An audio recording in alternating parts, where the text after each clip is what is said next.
Hello दोस्तों, राम राम जी। आप सभी का हमारे चैनल पर हार्दिक स्वागत है। आज हम आपके लिए इम्पॉर्टेंट टॉपिक खाद्य जाल लेकर आए हैं। इसके बारे में हम आपको बताएंगे कि खाद्य जाल क्या है। खाद्य जाल के बारे में जानने से पहले हमें खाद्य श्रृंखला के बारे में जानना जरूरी है। तो खाद्य श्रृंखला पारिस्थितिकी तंत्र में पाए जाने वाले जीवों में भोज्य पदार्थ या खाद्य पदार्थ व ऊर्जा का प्रवाह एक जीव से दूसरे जीव में होता है। अगर इसे हम आसान भाषा में कहें तो पारिस्थितिकी तंत्र में विभिन्न जीव अपने भोजन की आवश्यकताओं के लिए एक दूसरे पर आश्रित होते हैं। अतः खाद्य श्रृंखला जीवों का वह समूह जिसमें खाद्य एवं ऊर्जा का प्रवाह एक जीव से दूसरे जीव में एक सीधी रेखा में होता है। जैसे शैवाल को छोटे कीट खाते हैं, उसी प्रकार छोटे कीट को छोटी मछलियाँ खाती हैं और छोटी मछलियों को बड़ी मछलियाँ खाती हैं और बड़ी मछली को बगुला खाते हैं। तो यह क्रम एक सीधी रेखा में होता है। तो अब हम खाद्य जाल के बारे में जानेंगे। तो खाद्य जाल खाद्य श्रृंखला में या आहार श्रृंखला में ये बताया गया है कि ऊर्जा का प्रवाह एक सीधी व लंबी रेखा के रूप में होता है। हम खाद्य श्रृंखला को ही आहार श्रृंखला भी कहते हैं, लेकिन खाद्य जाल में ये क्रम अधूरा है। प्रायः विभिन्न जंतु अपने भोजन के लिए कई जीवों से जुड़े रहते हैं। बहुत से जंतु सर्वाहारी होते हैं। सर्वाहारी हम उन्हें कहते हैं जो शाकाहारी और मांसाहारी दोनों खाते हैं, जैसे भालू, लोमड़ी, मनुष्य आदि। उदाहरण के लिए जिस पौधे को चूहा खाता है उसे खरगोश या अन्य जंतु भी।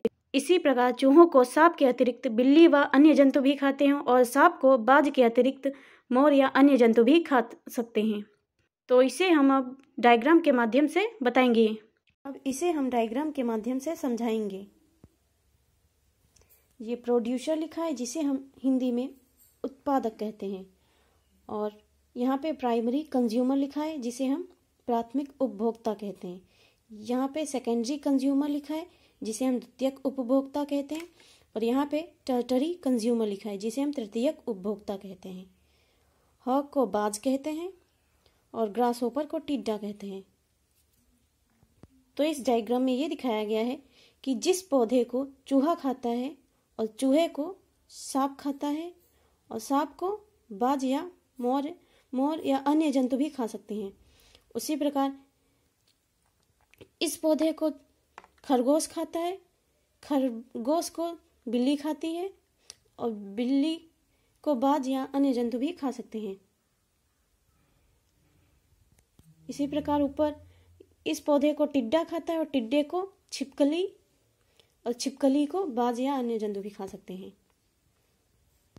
इस प्रकार हम विभिन्न जीवों के संबंधों के आधार पर एक रेखा चित्र बनाकर, जो कि सीधी रेखा में ना होकर एक जाल के रूप में बना है, इसे हम खाद्य जाल या आहार जाल भी कहते हैं, और इसे हम इंग्लिश में फूड वेब भी कहते हैं।